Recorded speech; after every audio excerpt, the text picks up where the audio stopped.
بسم الله الرحمن الرحیم. الحمد لله و الصلاة و السلام علی رسول الله صلی الله علیه و سلم. درس دوم است در حصن المسلم. حصن المسلم یا پناهگاه مسلمان. پناهگاه مسلمان امو اذکار و دعاهایی را که یک مسلمان در 24 ساعت باید بگوید امیا هست که یک دانه از این میگیریم و میخوانیم و انشالله ببینیم که کی حافظه خوب داره که ایره حفظ میکنه و اینجا می از حفظ خود تیر میکنه. اول ذکر اول که است چی است؟ الحمد لله الذي احیانا بعدما اماتنا و الیه النشور. وقتی که یک انسان مسلمان از خواب میخیزه، از بیدار شدن از خواب، الحمد تمامی حمد و ثنا و صفت لله خاص برای الله است. الذی او ذاتی که احیانا زنده نمود ما را بعد از این که اماتنا میران ما را و الیه و بسوی اوست النشور و برگشت. کی یاد گرفت؟ ماشاءالله. کی می اینجا خودش با ترجمهش؟ بسم الله الرحمن الرحیم. الحمد لله الذي احیانا بعدما اماتنا و الیه النشور.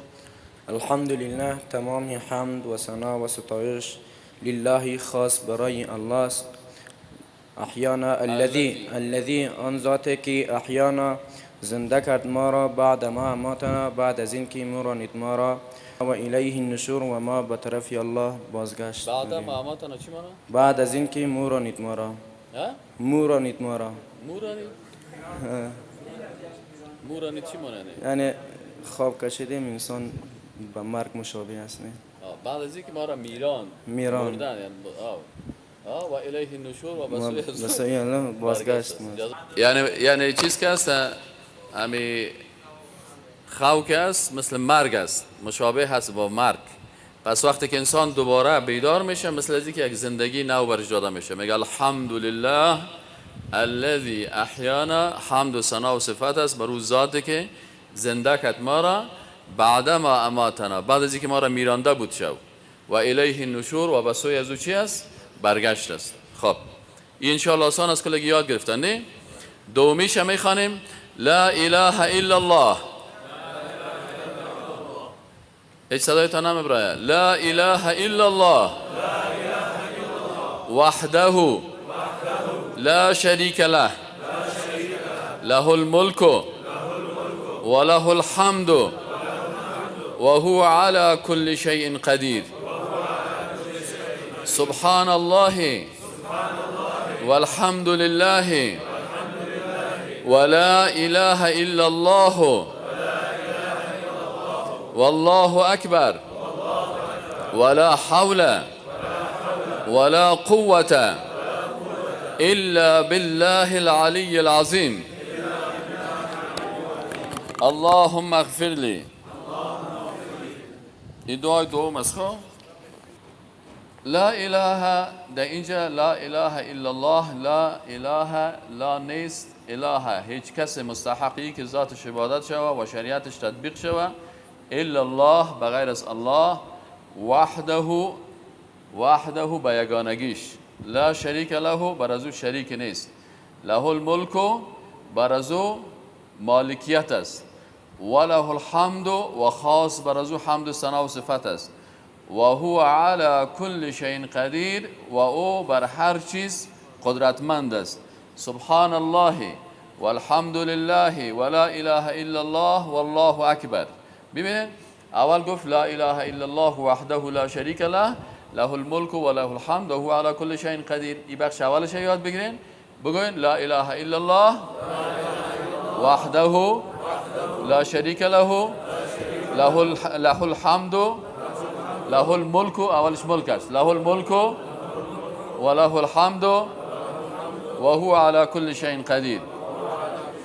بعد از این دومش میگه که سبحان الله والحمد لله ولا اله الا الله والله اکبر ولا حول ولا قوة الا بالله العلی العظیم.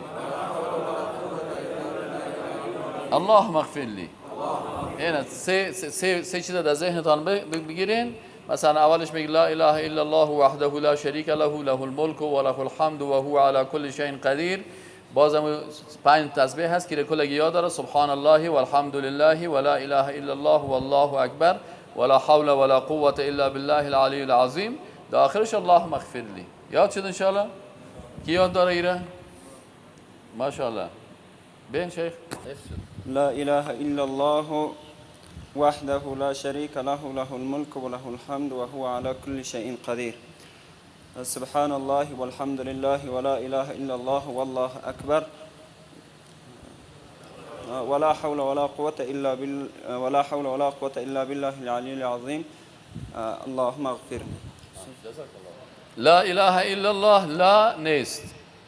اله هیچ کسی مستحق این که ذاتش عبادت شود و شریعتش تطبیق شود الا الله، بغیر از کی؟ بغیر از الله سبحانه و تعالی. وحده یعنی به یگانگیش. لا شریک له، بر از او هیچ شریک نیست. له الملک، بر از او هست مالکیت. همین کلمه پادشاهی را که استعمال میکنه تشبیه با پادشاه ها میشه، استعمال نکنین. له الملک، بر از او هست چی؟ مالکیت، یعنی تمام قدرت و سلطنت و مالکیت جهان. وله الحمد، وله لام که میای بر خاص مانا میته، وله خاص برای از او هست الحمد، حمد و ثنا و صفت. و هو علی کل شیء قدیر، و الله بر هر چیز قدرتمند است. سبحان الله، پاک است الله. والحمد لله، و حمد و ثنا و صفت است خاص برای الله. ولا اله الا الله والله اکبر، الله اکبر، الله بزرگ است. ولا حول ولا قوت، اینی مهم است که بسیاری کسایی ندارن. ولا حول، و نیز قدرت برگشت از گناه. ولا قوت، و نیز قوت بر اطاعت کردن. یعنی ما توانایی از این نداریم که خود از گناه دور بکنیم، و ما توانایی از این نداریم، قوت از این که ما عبادت و طاعت بکنیم. الا بالله، مگر با مساعدت و کمک الله. فهمیدین یعنی ولا حول، و نیز قدرت برگشت از گناه. ولا قوت، و نیز قوت اطاعت، یعنی ما تواناییش نداریم الا بالله، مگر ای که الله همراه ما کمک بکنه. پس همیشه ما و شما در نمازهای خود میگیم یا الله اهدنا الصراط المستقیم، یعنی ما را هدایت علم دادی، هدایت توفیق هم نصیب بکن. ولا حول ولا قوت الا بالله العلی، او ذاتی که بسیار عالی است مقام از او، العظیم که بسیار با عظمت است. اللهم، باز آخرش چی میگی؟ اللهم اغفر لی، یا الله مرا ببخش. صحیح شد انشاءالله؟ یاد گرفتی میره؟ کل ما یک جایی میگیم العلی، ذاتی که بسیار عالی است مقام از او، العظیم ذاتی که بسیار با عظمت است. لا اله الا الله، کلش ما یک جایی میخوانیم لا اله الا الله وحده لا شریک له له الملك وله الحمد وهو على كل شيء قدير. سبحان الله والحمد لله ولا إله إلا الله والله أكبر ولا حول ولا قوة إلا بالله العلي العظيم. اللهم اغفر لي. کتما یک جای بخوانیم، باز میخوانیم لا اله الا الله، یک جایی میخوانیم لا اله الا الله، یک جایی میخوانیم لا اله الا الله وحده لا شریک له له الملك وله الحمد وهو على كل شيء قدير. سبحان الله والحمد لله ولا إله إلا الله والله أكبر ولا حول ولا قوة إلا بالله العلي العظيم. اللهم اغفر لي. ان شاء الله یاد گرفتید ها؟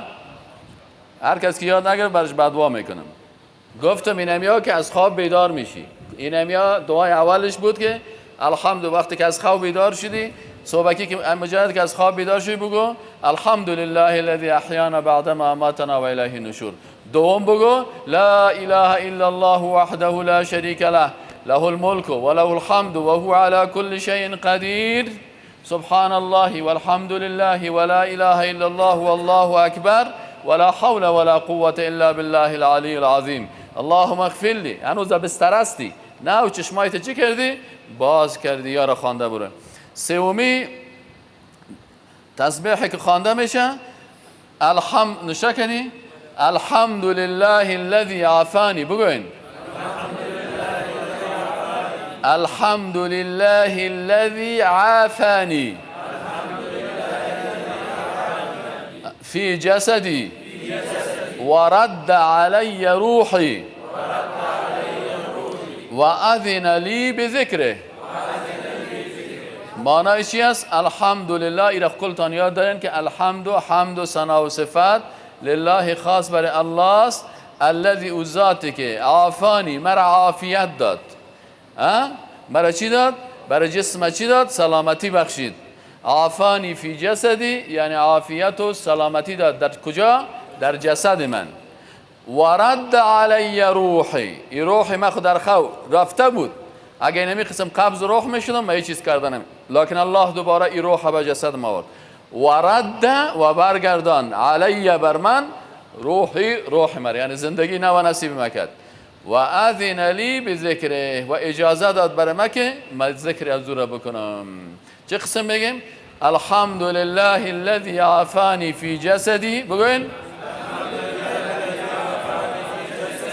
الحمد لله الذي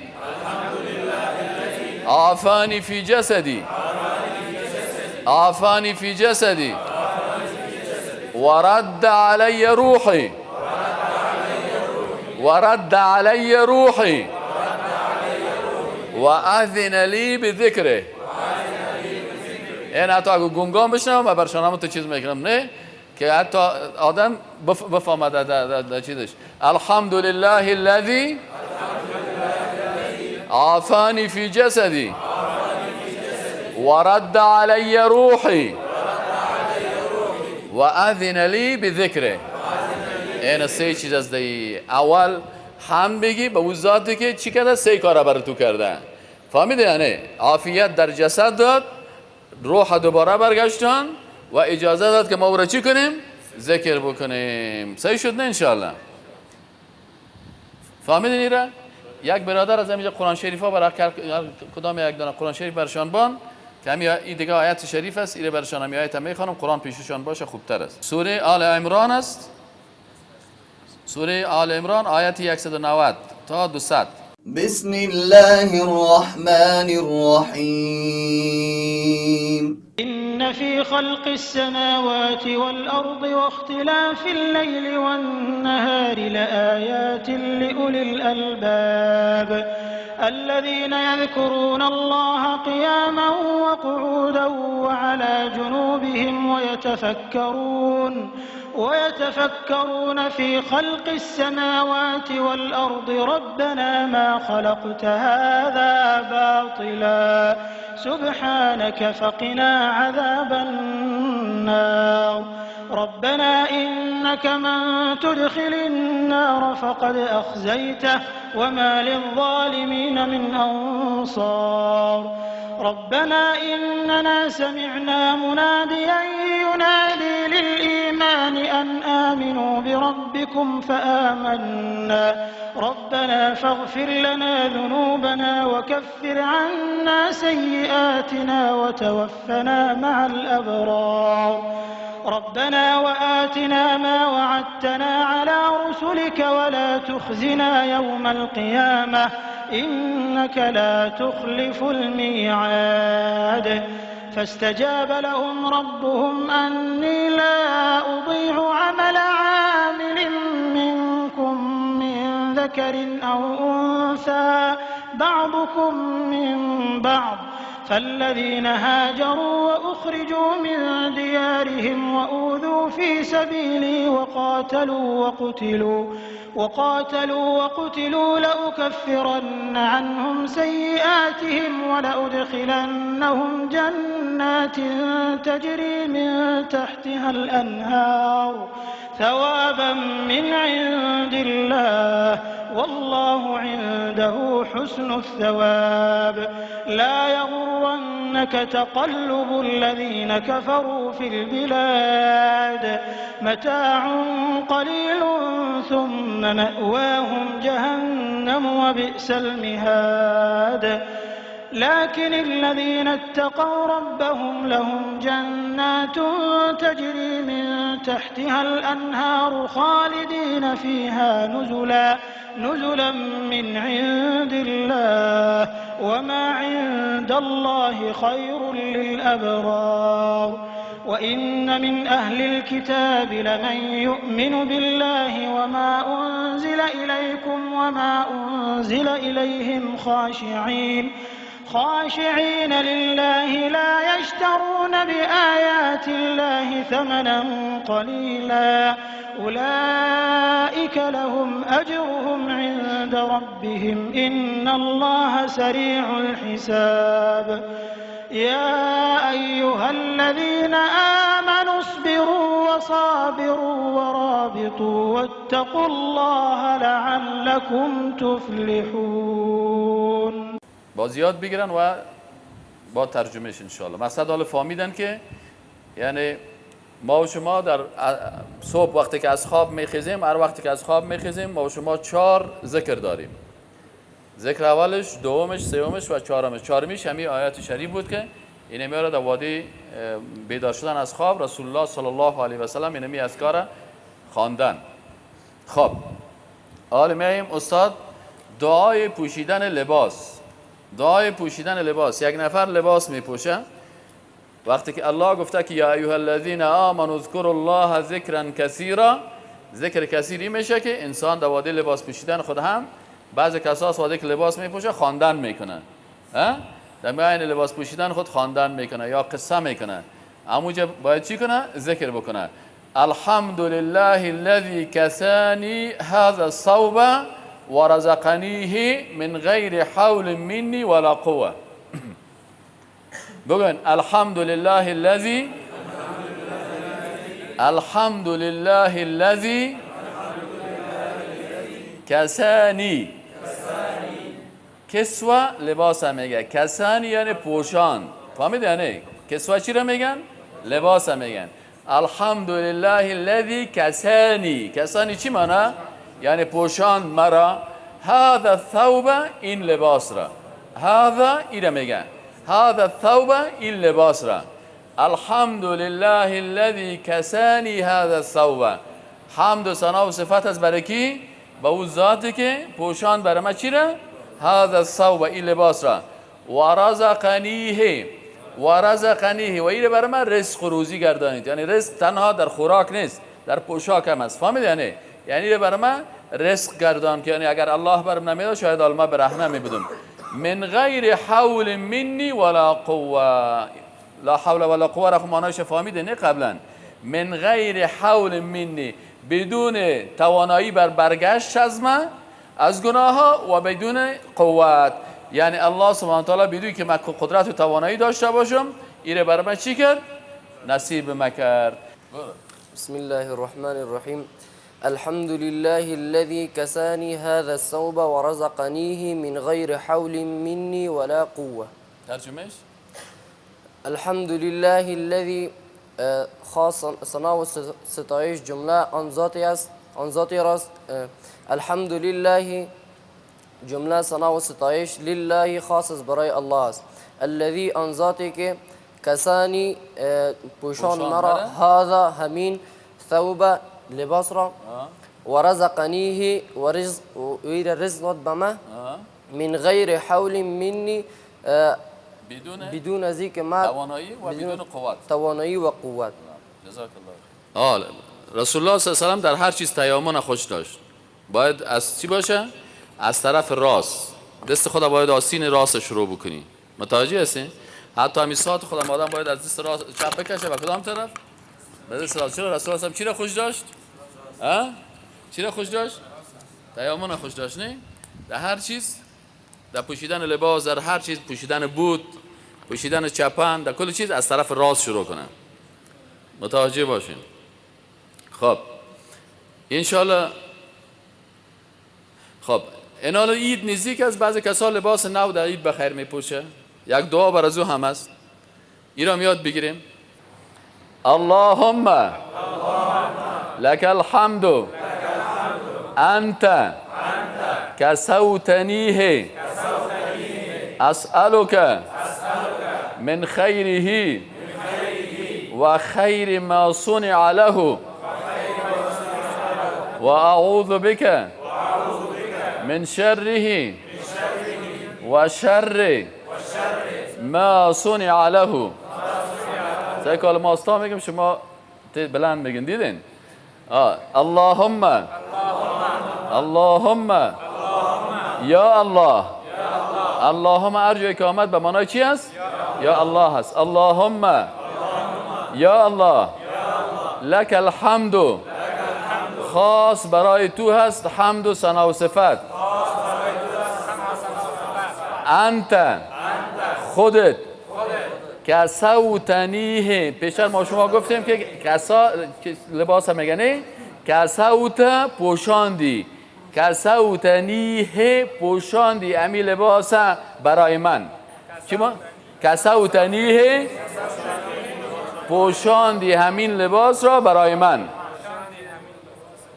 کسوتنیه پوشاندی همین لباس را برای من.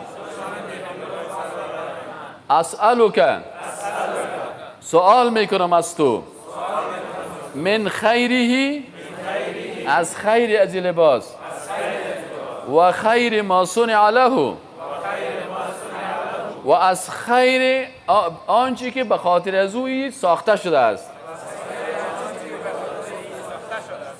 و اعوذ بک، و پناه میبرم به تو، من شره، از شر ای لباس، و شر، و از شر ما آنچه که صنع ساخته شده هست له برای از او. اللهم، یاد گرفت انشاءالله؟ کی یاد گرفت به همراه ترجمهش؟ به همراه ترجمهش کی یاد گرفت؟ بیا قریسه. اللهم ثنا و ستایش است برای نه اللهم یا الله لك الحمد، ثنا و ستایش خاص برای تو است. انت کسوتنیه، تو که همین لباس را برای من پوشانیدی.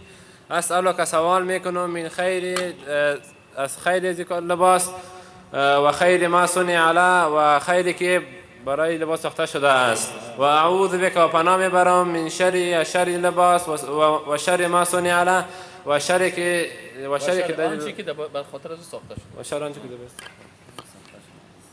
دیگه بیا ماشاءالله سه. اللهم، ای الله، لک الحمد، تمام ستایش ها برای تو هست. انت کسوتنیه، تو این لباس را برای من پوشانیدی. اسألک، من از تو سوال میکنم یا از تو میخواهم، من خیره، از خیر او، و خیر ما صنع له، و خیر آنچه که برای این لباس ساخته شده است.